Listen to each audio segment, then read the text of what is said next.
Should I self-manage my rental property or hire a property manager?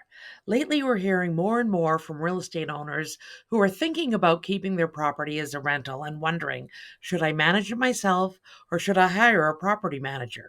I'm Lisa Hamlick with Citysearch Rental Network. Now, there isn't a right or a wrong answer to this question, but the real question is, what is the best decision for you? Your time, your knowledge, and your risk tolerance and your comfort level all play a role. Today, we're just scratching the surface, but I want to give you a few key things to think about.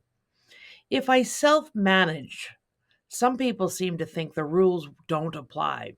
They absolutely do. Many owners believe that if they manage the property themselves, the normal rules, the restrictions, the legal requirements aren't relevant. Yes, they are.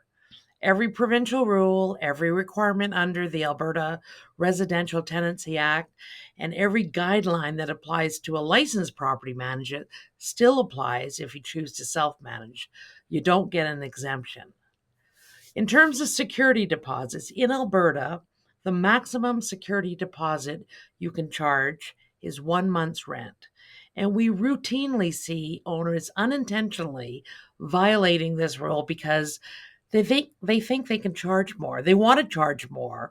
They want to charge a bigger deposit because there's a pet dog residing at the property, which can do damage. You simply can't. It's capped by the law. Lease agreements must be RTA compliant, comply with the Residential Tenancy Act of Alberta. A lease agreement isn't just paperwork. It must include the required language under the RTA, the Residential Tenancies Act, and it must be structured correctly. A poorly written lease is one of the most common causes of disputes at the rental tribunal, which we refer to as the RTDRS, which stands for Residential Tenancies Dispute Resolution Service, and unexpected liability for owners.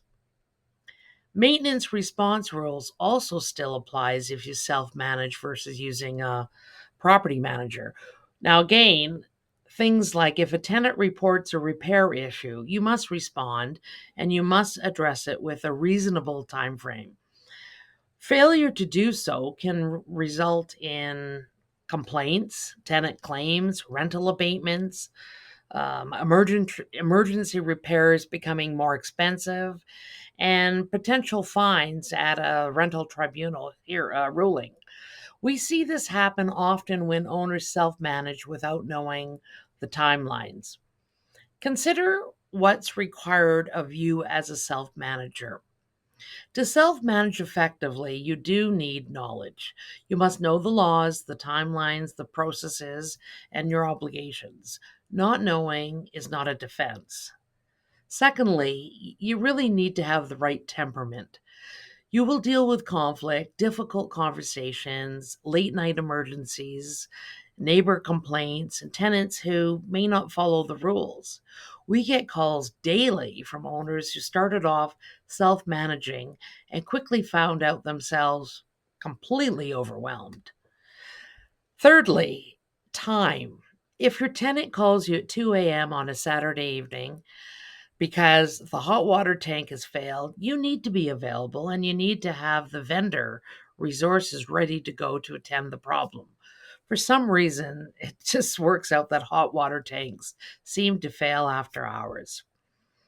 Now, costs of self managing versus hiring a property manager. There are costs to hiring a professional property manager, but there are also costs to self managing without proper systems, knowledge, or like an emergency network of vendors.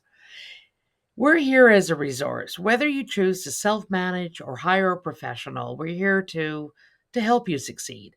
If you want more information, resources, or guidance, jump on our website at citysearchcalgary.com.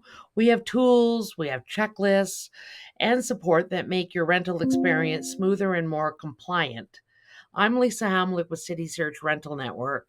Thanks for watching, and feel free to reach out if we can help you navigate your rental journey. We wish you financial success.